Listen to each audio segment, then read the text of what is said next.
we're on. Sorry. I was just waiting for it to connect. Dude, tonight is real. You can barely see me. Hi, it's Lizzie. I'm trying something new. It's a dust storm right now, but I am desperate to get out here and get some air. It is Arizona. We are in the suburbs of Phoenix. And it has been, while typical four-season places are having a nice rotation right now of oh gosh, I don't even know if this is gonna work. It's telling me my internet connection's unstable. Well, I'm already live. I will try. We'll see how this goes. Okay, anyway, it's just been so hot, and a lot of people are enjoying a nice, beautiful summer, and this is sort of like our winter. Our winter is our nice time of year. There is a storm. I don't know if you could see. Let's see if it'll show you. It's been, oh, there you go. You see how it's flashing? There's a lot, yeah, there's a lot of electricity. So it's still kind of off in the distance. But this is not a filter. It's actually just a dust storm. So anyway,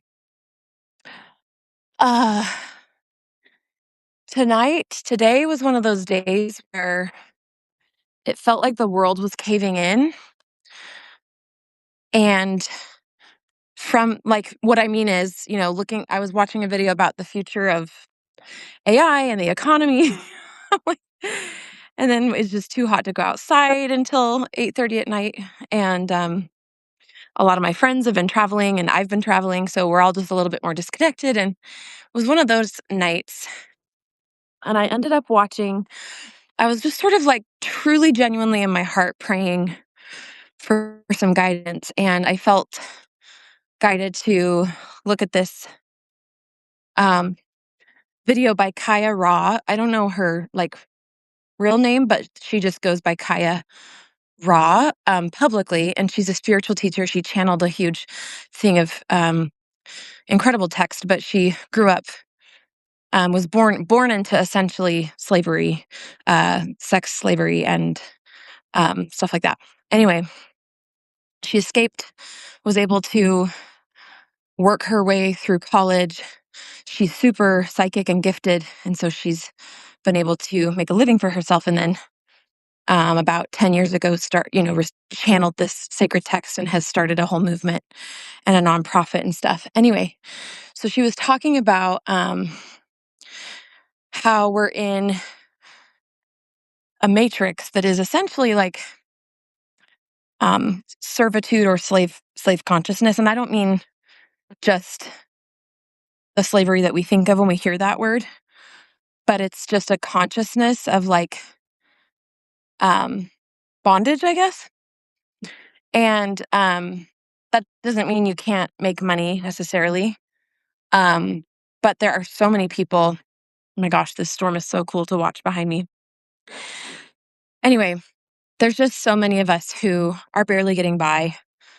And she just talked about how the way through this is not necessarily activism in the physical sense, although if that helps you live in the world and it brings hope to others and you see progress, then that's important and that's great and it's worthy and valuable. But she just talked about how like we have to transform ourselves from the inside to birth a new world. And again, you can focus on that and also focus on fixing and holding accountable the world around you, both. But how like the ultimate form of activism is within us, calling upon the divinity that we have within us as cosmic beings and birthing a different world.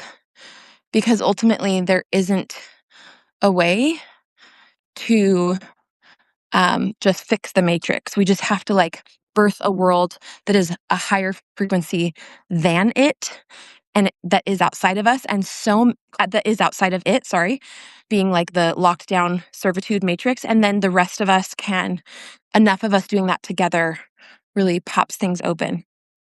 And it sounds so crazy, but it feels so right. And it doesn't sound at all any crazier than like the echo chamber of the news. So whenever I feel like spiritual things sound crazy, I go back to the drawing board of like, well, what is it that people are calling normal? And I'm like, that's actually crazy. So we're good. So anyway, I don't know if this video recorded or not, but I just felt in it tonight. My husband is in between jobs right now. He has been since the end of May. And 98% of the time, I'm deeply trusting that there is like something that's being birthed new out of this reality that he and I are in.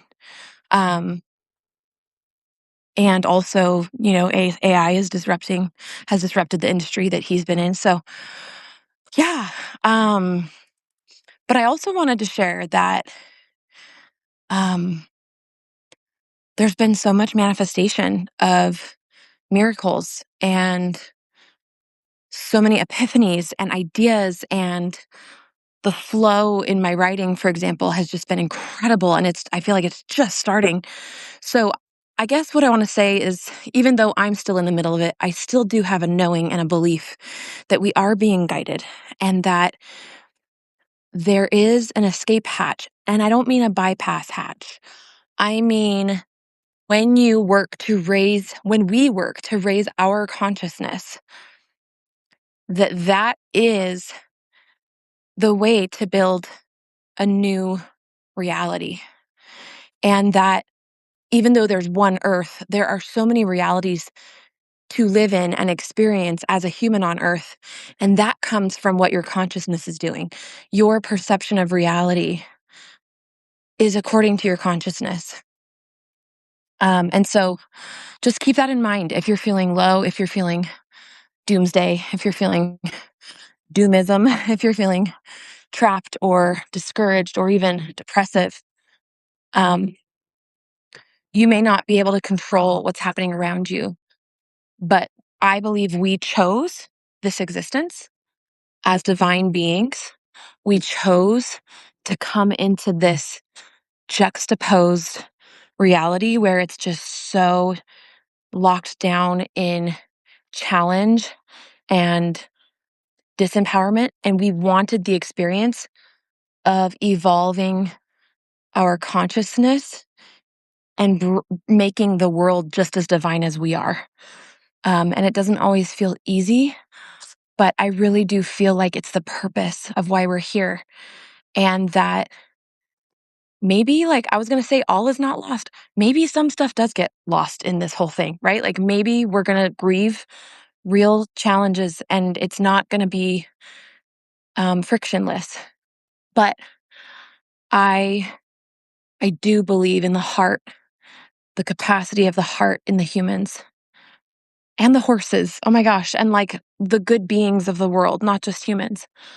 And I do believe that our pursuit of, you know, like letting our ego die and feeling the upgrade of consciousness that comes through that process and that cycle. This is what we study in my mystery school, Threshold. Well, it's called The Sacred Art of Coming Undone, but it's with my business partner. And that whole body of work is called Threshold Keepers. But as we purposefully, just like they did in the ancient mystery schools, as we purposefully work with our consciousness to track the ego and make sure it's not running our lives and gripping onto a certain reality and not allowing us to evolve. As we pay attention to what our ego is doing and become aware or conscious of the ego, that frees us from its grip. And we can move beyond one state of consciousness and into the next. And that is what ultimately in the ancient mystery schools, that is one thing that they were doing, right? You can call it alchemy, but it is the being an active participant in the upgrading of our consciousness. And I really, truly believe that that is the ultimate form. That is the only form of activism that is going to be strong enough to change our world in such a broken, corrupt matrix that we live in. So, yeah, I needed to say that tonight. I needed to hear myself say it because it was scaring me, the sort of like doom that I could feel. And typically, when I'm in a spell like that, where it's just like, just thick, just like challenge that I'm going through and the feelings are low and stuff, it's because I'm about to receive an upgrade. And I just thought, if I could just speak this out, I can feel that come through. So thanks for being here. Thanks for witnessing. Hopefully this thing recorded decently. I have no idea. Okay. Tell me in the comments what you're feeling about this. I want to know your 2 cents on it.